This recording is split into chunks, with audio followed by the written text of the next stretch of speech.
Like, it is so close to what I kind of described myself, right? But it's just a rant of a man that is so scared of his own shadow or he's been involved in. They need 4 years to do this looting. They need another 4 years to consolidate the looting, and it will become permanently irrecoverable. Yeah. But here is what someone has to say. You know, growing up, they used to tell us when you see no thoroughfare, that means there's a road there. And in the same vein, it means that truly the coalition that the ruling party had once dismissed is actually taking, roots. Because there are certain persons I don't take their statement, seriously. Because I've heard them speak from both sides of the mouth before. And so now when they talk, I just look at the office they occupy and I'm like, hey, is this office that actually talking, not the person? If Wike were maybe in opposition, he probably would have been a member of the coalition today. I remember the same Wike as a governor in Rivers State and how he told us that PDP was malaria and APC was cancer. And today he's part of the cancer. And so that's why I don't take statements from people like that seriously. But seriously speaking, it means that the opposition coalition is actually taking a firm footing, and those in government are jittery.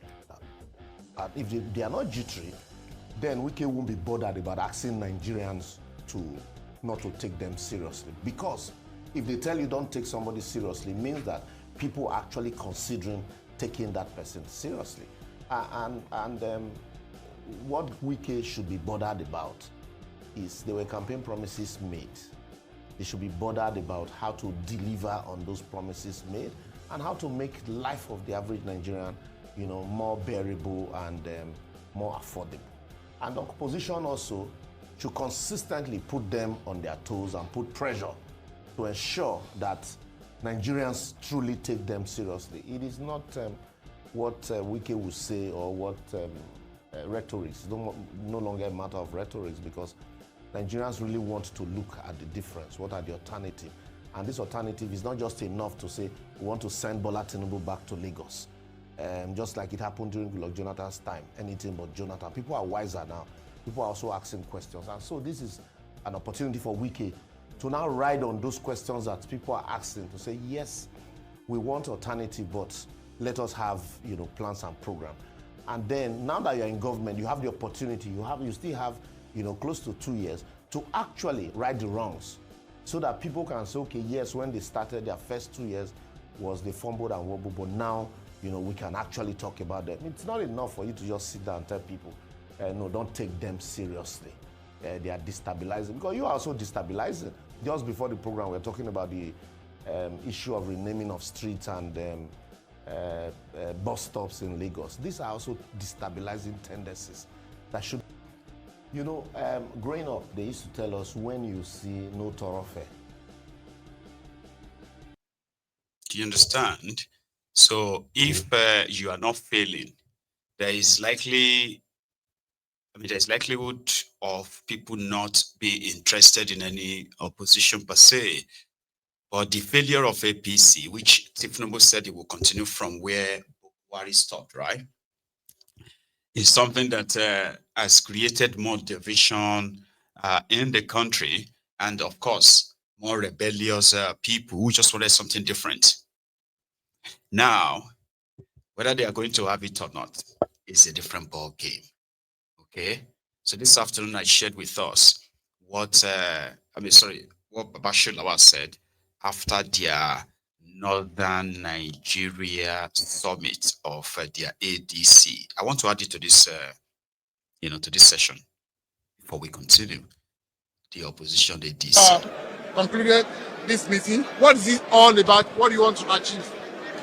Well, it's a meeting of Northerners, specifically to discuss as a family problems bedeviling the North and how to look for solutions to it, how to prepare for the oncoming election, to see to the fact that our interests, we elect only somebody who has the interests of the North at heart and who will address the challenges facing the North.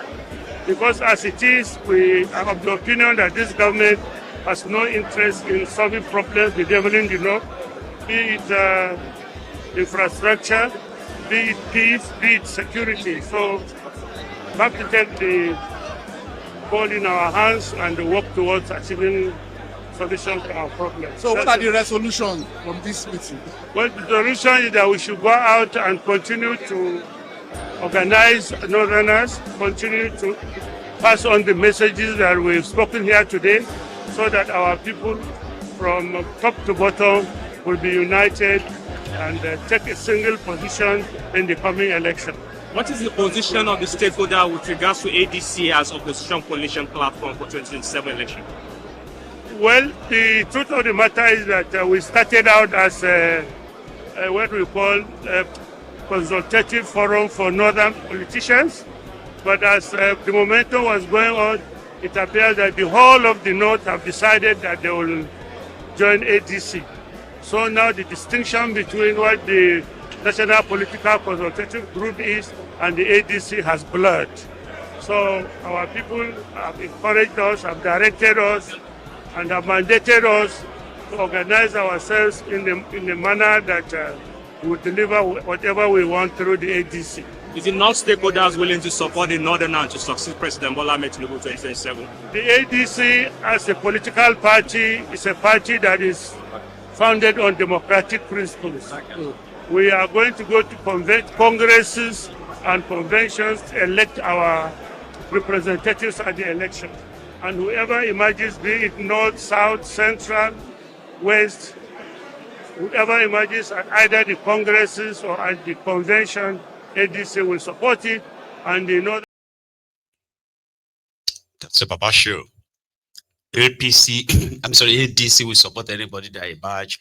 I've heard that said repeatedly, but we will possibly wait to see that happen. Remember Modu Sheriff? Yeah, the guy that was the former governor of Borno, Boko Haram and all that, right? Well, he is back. This time for the second round to join the group of people reminding everyone that Tinubu is not shaken, is not worried. All this noise about, coalition, this and that, they're just noises that, Tinubu will not be moved. Then he said further that he has it on a good authority, reliable source, he said, right? Reliable source that Peter Obi will return to PDP and he will become their flag bearer in PDP, not coalition. Again, remember that everyone right now is making projections, right? And of course, people like Modu Sheriff and co is not an exception. Okay?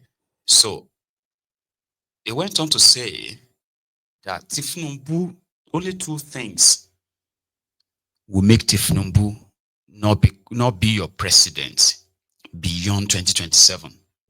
Two things. He said the first one will be, number one, maybe there is no election in Nigeria. Like, he didn't say coup, but like there will be no election. So Tinubu won't be your president. Or if Tinubu himself says he's not interested in any second term. As long as he is interested, he will get his second term in a clear term, in that same Nigeria right now.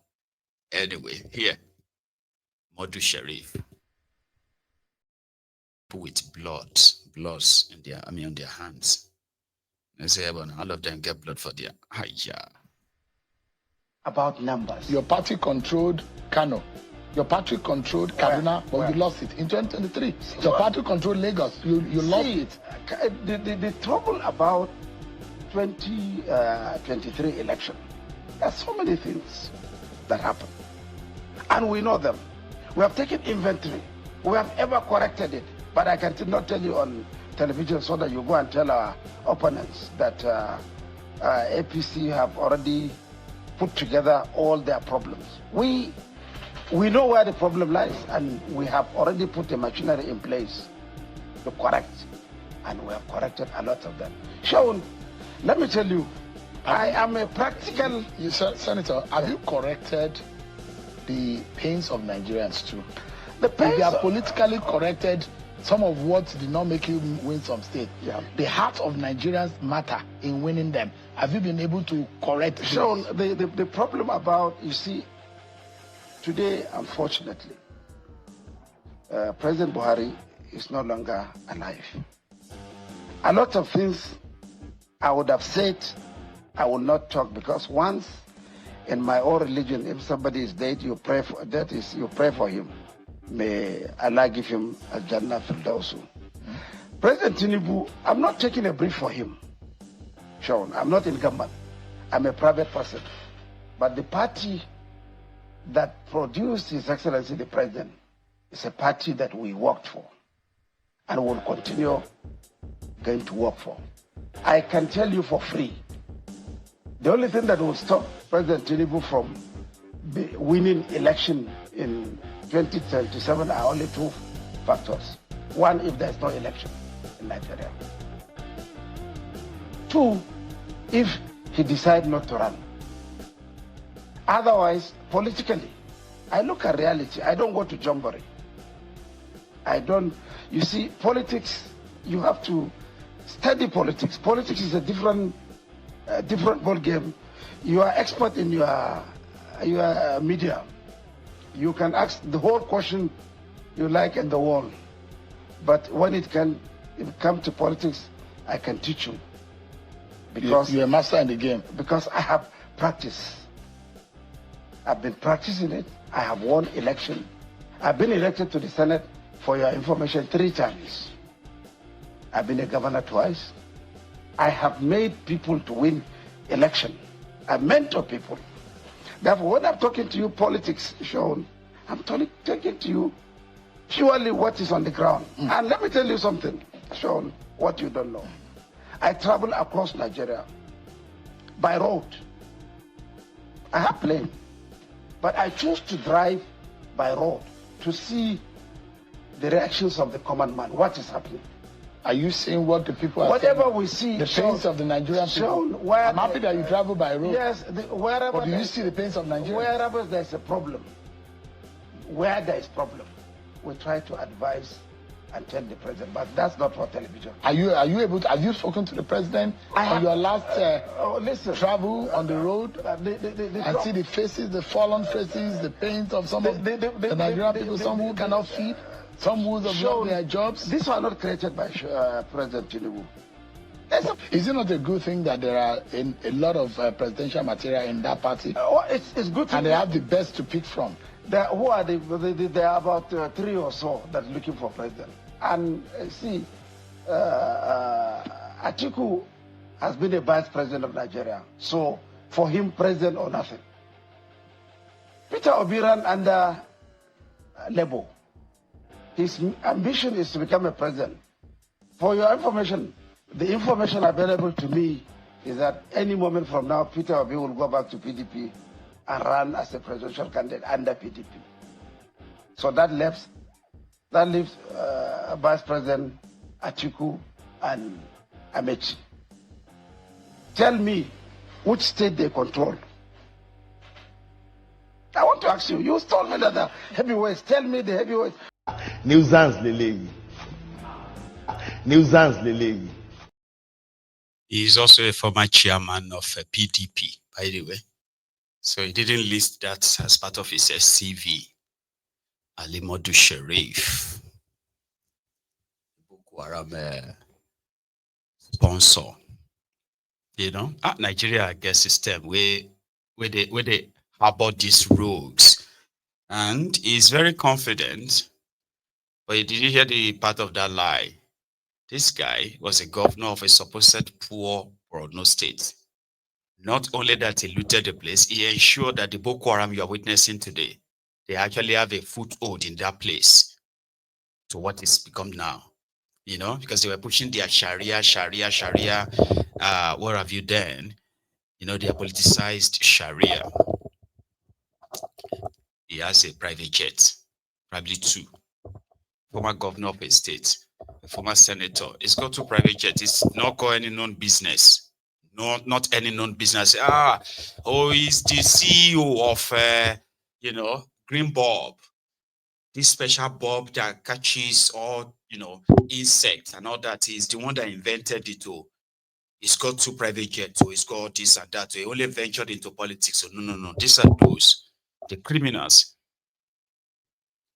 And they call them leaders in that place. They are everywhere, from the north to the west to the east to the creek and all what have you. They're everywhere. Criminals. But yeah, they are the stakeholders. He just told you there that their permutation is about how many states they control. So any states that they control right now would automatically be declared for Tinubu in your 2027 shari. So the more governors that joins them, the more the more stakeholders who would have to protect that please, I mean that rigging. And it's as simple as that. To somebody like him, the permutation works well. What about the people? People are suffering. No, I travel by road. I drove by road all over the country. He's lying. You know? But as if that is not enough, right? There are others in PDP who are contemplating that they should, not Peter Obi, they should bring Jonathan. Jonathan to come back as a PDP candidate in 2027. In their own permutations, right? They said it is the purest way of power returning back to the north. So let me tell you from where this is coming from, the background. Okay. So the background is that Tinubu, that is currently, using the southern slot. So if anybody is going to possibly remove Tinubu, that person should be a southerner. And that southerner, right, would also agree to just spend one term of 4 years.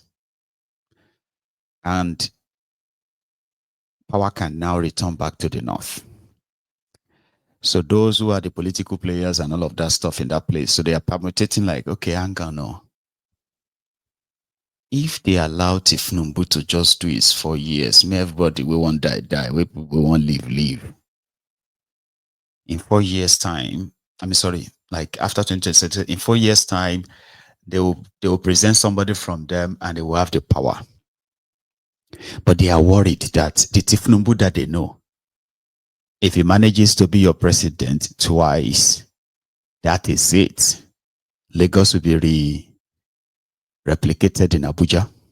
So Tinubu will unpick whoever is going to be the next president. And this time around, there will be nothing called northern control, northern this or that. Do you get that now? So Tinubu can pick somebody from the middle belt, pick somebody from everywhere else, not even like they are, you get? And those who claim to be the kingmakers in northern Nigeria would have no real say. But they are very worried about that. They are very, very scared of that. So the alternative then is, okay, if we now go for another person in the south, Peter Obi or Amechi, who would agree to do just 4 years. It is easier said than done.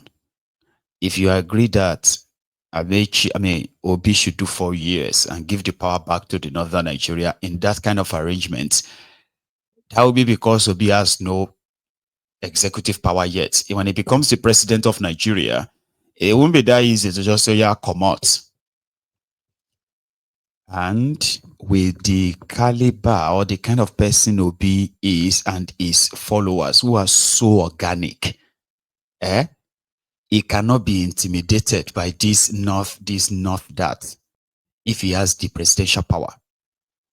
So now, should they gamble it and just trust him as a gentleman that is going to support somebody from the north in 2031 and just do 4 years? or go and bring Jonathan back to PDP and use whatever leverage they want to use against Tinubu, use it for the same Jonathan, which legally he can no longer contest after that if he becomes the Egbere Jonathan is, I mean, more or less like comfortable with the, with the life that all of you have given to him.